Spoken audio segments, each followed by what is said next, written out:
Ang topic natin ngayon ay algorithm and flowcharts. So, algorithm and flowcharts can be divided into two phases. The first phase is the problem-solving phase that produce an ordered sequence of steps that describe solution to the problem. Then, this sequence of step is called algorithm. So, yung sequence of step, tinatawag siyang algorithm. And yung second phase naman is the implementation phase, wherein it implement the program in some programming language. Sa implementation phase, dito nangyayari yung pag-i-implement na nung program solution sa ating napiling programming language. Steps in problem solving. So, first is to produce a general algorithm. Dito, gumagamit tayo ng tinatawag na pseudocode. Then, next step is to refine the algorithm successively to get step-by-step detailed algorithm that is very close to the computer language. So, kailangan i-refine natin yung algorithm na nagawa natin wherein ma-apply natin siya sa programming language na mapipili natin. Third step is the pseudocode is an artificial and informal language that helps programmers to develop algorithm. Yung pseudocode, isa siyang language wherein naiintindihan siya ng algorithm para gumana yung isang program. Kumbaga, yung pseudocode para siyang yung English language kung sa atin para mas maintindihan. Pseudocode and algorithm. So, meron ako ditong example number 1. Write an algorithm to determine a student's final grade and indicate whether it is passing or failing. The final grade is calculated as the average of 4 marks. So, for the pseudocode, una is in-input natin dito yung set ng 4 marks as stated doon sa ating passage. The next step is kailangan nating calculate yung average nila by summing and dividing it by 4. Then, after nating makuha yun, average nila dun sa input natin na 4 marks, pupunta na tayo sa third step. Ito yung if yung average natin ay below 50, kailangan ang ipiprint natin is fail. Else, print pass. Kung ang average naman natin is above 50, ipiprint naman natin ay print pass. So, andito naman tayo ngayon sa ating detailed algorithm. So, for step 1, in-input na natin dito yung M1, M2, M3, at M4. So, kung nagtataka kayo kung saan nanggaling tong M1 up to M4, ibig sabihin ng M is yung mark. Tapos, kung pang ilang mark siya, ito ay mark 1, ito ay mark 2, ito ay mark 3, ito ay mark 4. So, para naman doon sa step 2 natin, kailangan daw kasi nating makompute yung grade ayon dun sa condition kanina sa passage. So, para makompute yung grade, yung formula na gagamitin natin is yung mark 1 plus mark 2 plus mark 3 plus mark 4. Then, di ba, 4 itong mark na kailangan natin. So, kung ilan tong mark na kailangan natin, doon din natin siya i-divide. So, i-divide natin siya sa 4. So, ito na, nandito na tayo ngayon sa step 3. if yung grade natin is less than 50, then ang ipiprint niya is fail. Pero, itong meron tayong else dito, kung naman yung grade niya is more than or greater than 50, ang ipiprint niya naman is pass. Then,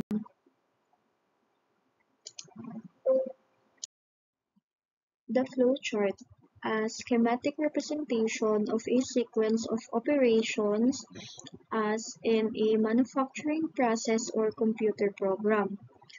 Ayun yung meaning niya in dictionary. Kapag technical naman, ang meaning ng flowchart is a graphical representation of sequence of operation in an informal system or program. Information system flowcharts shows how the data flows from source document through the computer to final distribution to users. So, yung ating program flowchart, nag-show or nagpapakita siya ng sequence of instructions in a single program or subroutine. Meron tayong different symbols na ginagamit to draw each type para doon sa ating flowchart representation. So, ito ang other meaning ng flowchart. Ang flowchart, meron siyang logic of algorithm. Flowchart also emphasizes the individual steps and their interconnections. Example nito is yung control flow from one action to the next.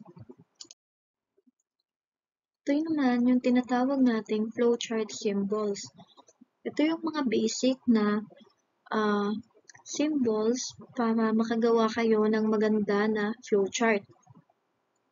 Meron ditong tatlong field. Una is yung name, then yung symbol, tapos kung ano yung use niya sa flowchart. Unahin na natin to, oval. So, ito ang symbol niya. Denotes the beginning or end of a program. Bali, yung oval, ito yung kadalasang makikita natin sa flowchart na start or kapag tapos na yung flow ng ating program, end naman. Second name naman is yung parallelogram. Ito yung symbol ng parallelogram.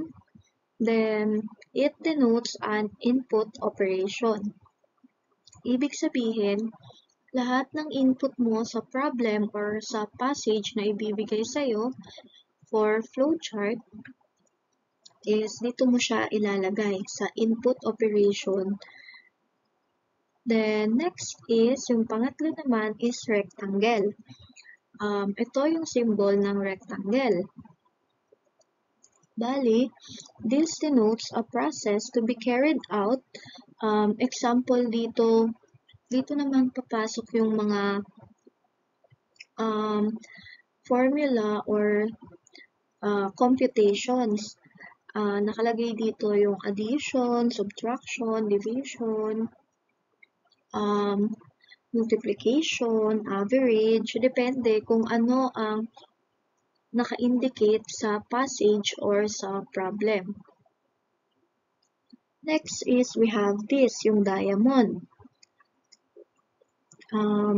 Yung use niya sa flowchart is it denotes a decision or yung branch to be made and the program should continue along one of the two routes. Dito naman, sa diamond na symbol, tandaan nyo na meron dito dalawang branch. It can be yes and the other can be no. Pwede rin nating isipin na ang condition sa diamond is if, then, and else. Kumbaga, mas ma-define natin to sa mga susunod na example, makikita natin kung ano yung use nitong diamond. Next naman is itong hybrid. Ang symbol niya is ganyan. Ang use niya sa flowchart denotes an output operation. So, ayan. Itong symbol na to, for output naman siya. Ito yung ginagamit para sa output na operation. And meron din tayo dito yung flow line. It denotes naman yung direction ng logic flow natin sa program. Bale, yung flow line, siya yung nagko-connect ng mga symbol para maging maayos yung flow ng ating program. So, as an example 1, makikita natin dito sa may right side, yung kaninang diniscuss natin, yung detailed na algorithm ng passage or problem na nandito sa PowerPoint. While ito namang may kulay na to, ito yung tinatawag nating flowchart. Ito naman yung flow ng ating program kapag nilagay natin doon sa mga basic nating input. So, ayan, for step 1, nilagay siya dito sa parallelogram dahil katulad ng sinabi kanina, sa parallelogram, pumapasok yung ating mga input. Kaya nandyan yung M1, M2, M3, and M4.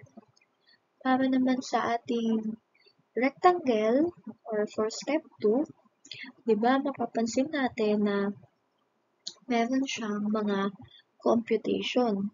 So, sa rectangle, papasok yung mga computation kasi sabi kanina is yung multiplication, addition, subtraction, division, average, and other computation, papasok siya sa ating rectangle na symbol. Kung mapapansin natin dito, yung M1 plus M2 plus M3 plus M4 is pinag-add muna. Then, tsaka natin siya dinivide into 4 para makuha yung average. So, for step 3, kanina, nakita natin and diniscuss natin na ang diamond na symbol is for branching. Ang ibig sabihin ng branching is kailangan may yes and may no. So, ito makikita natin yung flow. In step 3, if yung grade natin is less than or mas mababa sa 50, then pupunta siya sa fail dito. Magiging no siya or N. Then pupunta siya sa pagpiprint natin ng ito. Then else naman, kapag pass naman siya, mapupunta naman siya sa opposite side. So, N is equals to pass. Then, kapag fail, pupunta naman siya sa other side. After nating masatisfy yung condition, kailangan natin lagyan ng oval na symbol katulad ng nakalagay kanina para ma-stop natin yung process. Take note lang na oval na symbol din dapat yung laging simula for the start and yun din dapat yung pinakahuling symbol para naman sa pag-stop. So, eto naman yung ating example 2. Sabi sa instruction, write an algorithm and draw a flowchart to convert the length in feet to centimeters. So, makikita natin dito na kailangan natin ng formula for conversion ng length from feet papunta ng centimeter. So, sa ating pseudocode, ilalagay natin yung mga points na kailangan gawin para ma-satisfy yung um, given na instruction. So, sa pseudocode, yung unang-una na nasa bullet natin is kailangan natin mag-input ng length sa feet. Then, next naman is kailangan natin na ma-compute or ma-calculate yung length na nasa cm and feet by multiplying this. So, ito yung formula for conversion. Then, kapag na-satisfy na natin, mapiprint na natin ngayon yung length sa centimeter. So, ito na yung magiging output. Para sa algorithm, kailangan natin i-input yung length in feet. Then, for the second step, kailangan natin i-ano yung formula for the conversion of length in feet to centimeter. So, ito yung formula. And then, for step 3, after satisfying the formula, kailangan natin i-print yung length in centimeter. Dito naman sa ating flowchart, ang explanation dito ay una, kailangan ng oval for start. Then, maglagay ng parallelogram dahil kailangan natin ilagay yung input. So, nakalagay dito, length in feet. Then, lagi nating tandaan yung rectangle is for solution ng addition, subtraction, multiplication, division, and other na kailangang resolve. Dito siya papasok sa rectangle. So, ito yung kailangan. Length in feet, pag minultiply by 30 is mag-i-equal siya to length in centimeters. So, take note din na ang pag-ano dito, ang formula is from right to left.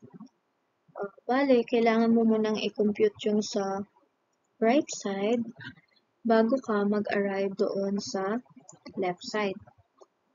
And pag natapos na yung computation and na-satisfy na yung condition, maglalagay tayo ulit ng parallelogram para naman ma-print niya yung result.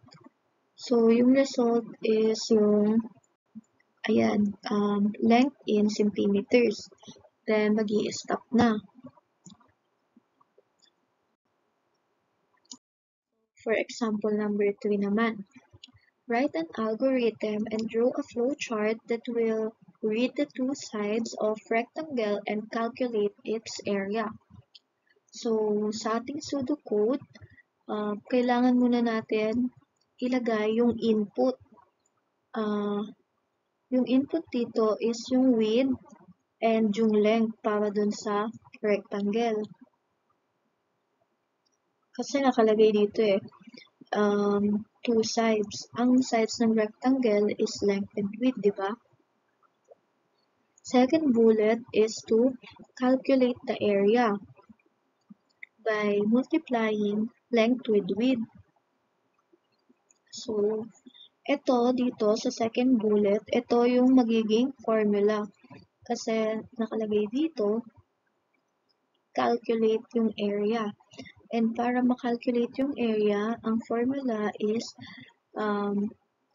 multiply natin yung length sa width. Then, for the third bullet, ipiprint natin yung area. So, ito, yung algorithm for example 3, step 1, i-input natin yung length and width. Then, step 2, yung formula for length and width. Tapos, step 3, ipiprint natin yung area. For flowchart, ito, Yung input natin is yung length at saka yung width, yung W and L. Then, dito sa rectangle, nakalagay dapat yung formula na gagamitin. From right, eto muna yung uunahin, yung right, then mag-a-arrive tayo dito sa left. Ito yung magiging result dapat. So, formula is length times width. Then, pag na-satisfy na yung condition, pwede na natin siyang i-print. So, i-print natin yung area. Then, kailangan may terminal stop tayo dito para mag-stop na yung program. So, andito naman na tayo sa example 4. Write an algorithm and draw a flowchart that will calculate the roots of quadratic equation. So, given yung quadratic equation. Then, dito sa bullet, naglagay ng hint. Ito yung formula na mga pwede nating gamitin para dito sa example 4. So, unang gawin natin is yung pseudocode. Doon sa instruction, first is mag-input muna tayo ng coefficient. So, lagay natin yung A, B, and C para dun sa quadratic equation. Second bullet is calculate natin yung D. Then, third bullet, yung x1. Fourth bullet, calculate natin yung x2. Then, last bullet, i-print natin yung x1 and yung x2. So, makikita natin sa may right side yung magiging itsura ng flowchart.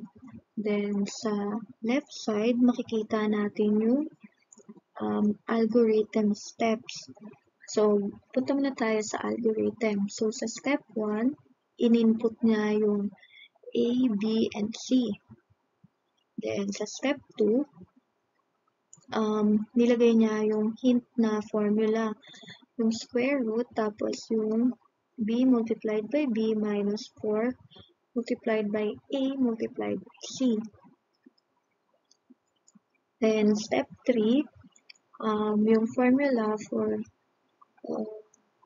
x1 is parenthesis negative b plus b divided by parenthesis 2 multiplied by a. Then for step 4,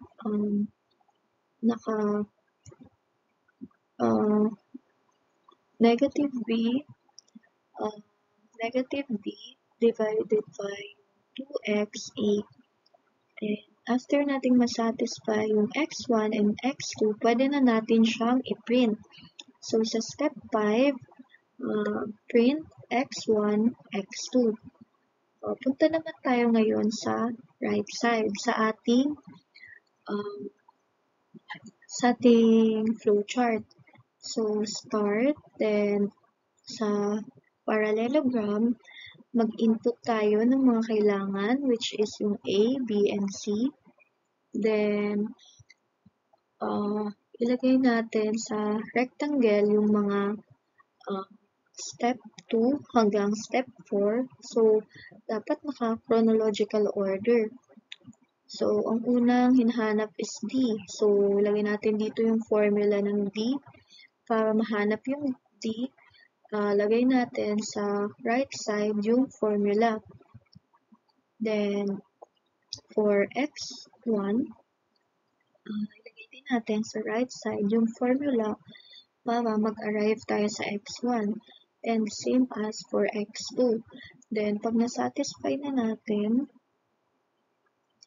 pwede na nating i-print yung x1, x2. Then, after that, kailangan meron tayong stop dito para mag-stop na yung program.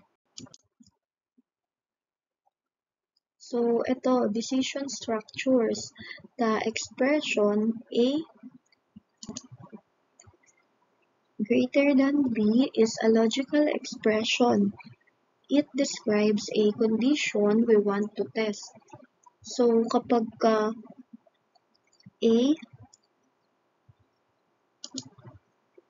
greater than B is true, ito yung um, nakalagay sa parenthesis. If A is greater than B, ang action natin is we need to take the action on left. So, ipiprint natin yung value ni A. Pag naman A is not greater than B, or if A is not greater than B is false naman, ang kailangan nating i-take na action is doon sa right side. Tapos, tsaka natin mapiprint yung value for B. Ito naman is yung visual representation para sa ating decision structures. So, ang diamond is para siya sa decision. Dapat may dalawa kang condition. It's either yes or no, or kung anong condition yung maiisip mo. Is A greater than B kapag no or N, ang ipiprint niya is B. Kapag naman yes yung condition or Y yung condition, ang ipiprint niya is the other one, which is yung print A. Ito, yung if, then, else na structure. Tandaan natin na sa structure, ito yung kailangang i-follow. If condition, then true alternative. Kapag hindi naman nasatisfy ng first condition, sa if condition, magkakaroon tayo ng else. Else, false alternative. Then, tsaka natin i-end. So, para mas malinaw, makikita natin dito yung kung paano siya nagagamit. So, ito yung algorithm sa my left side. If yung A is greater than B, then ang ipiprint niya is A. Kapag naman daw ang A is less than B or A is not greater than B, dito naman siya babagsak sa else. Else, ang ipiprint naman daw is print B. So, ito, may flowchart din dito na kapag is A greater than B, kapag Y, ang ipiprint is A, while kapag is A greater than, not greater than B, then sa N naman siya pupunta, which magpiprint naman kay B. So, ito yung relational operators natin. Tandaan natin itong mga operators kasi importante ito para ma-distinguish natin yung mga sa computation and para hindi tayo nalilito sa greater than, less than. So, ito, operator, yung una is greater than. Yung pangalawa naman is less than. Pangatlo naman is yung equal to or pantay. Then, meron din tayong tinatawag itong last three, yung greater than or equal to. Pwedeng greater than siya or equal para combination siya. Meron naman din tayong tinatawag na less than or equal to. Less than siya, pwede ring equal to. Then, meron tayo ditong last na operator which is yung not equal to. Ibig sabihin, hindi siya equal. So, we have here example 5, which is to write an algorithm that reads two values, determines the largest value, and prints the largest value with identifying message. So, medyo madami.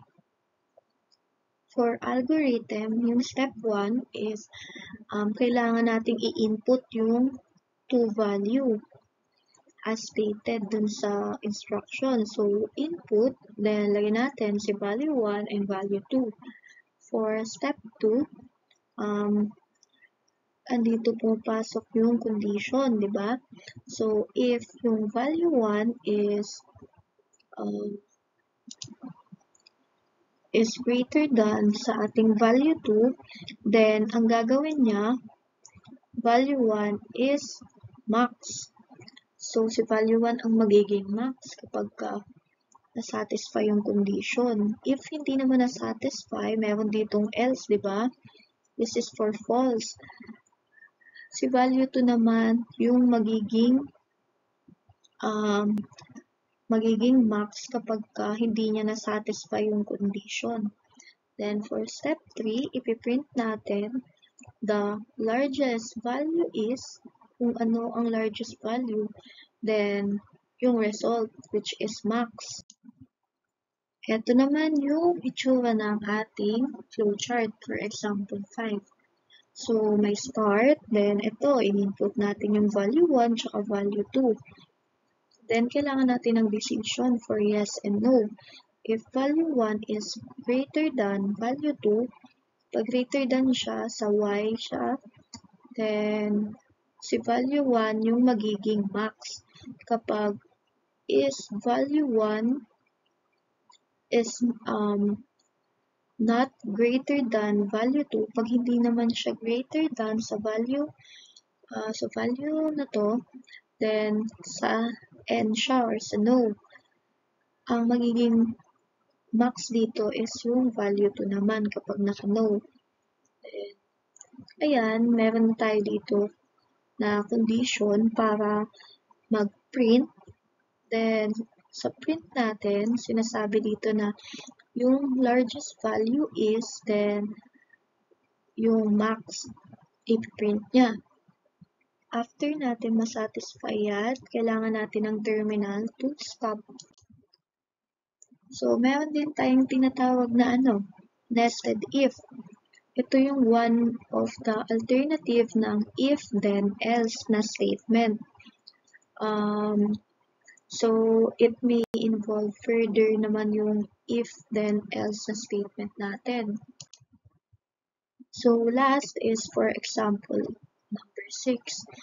Write an algorithm that reads the three numbers and print the value of the largest number. So, eto yung result dyan. So, una, kailangan daw natin ng 3 numbers, diba? So, lagay tayo sa step 1 ng input. So, ito, input, number 1, number 2, and number 3. Sa pangalawa naman, is kailangan natin ng if yung n1 is greater than n2, then yung magiging result niya is n1 is greater than the n3. Then, eto naman yung mag-i-equal sa n1 yung max kapag ganito yung condition. If n1 is greater than n2, then yung n1 is greater than n3. Kapag hindi naman niya na-satisfy, so pupunta siya dito kay else. Ang condition is kapag yung n3 is greater than n1, then n1 is greater than n2 naman, ang magiging result is n3 yung magiging max.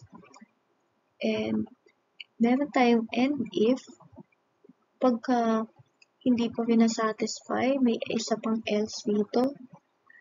If naman n2 is greater than n3, then ang gagawin is etong condition na to, yung n2 greater than n1, then n2 greater than n3.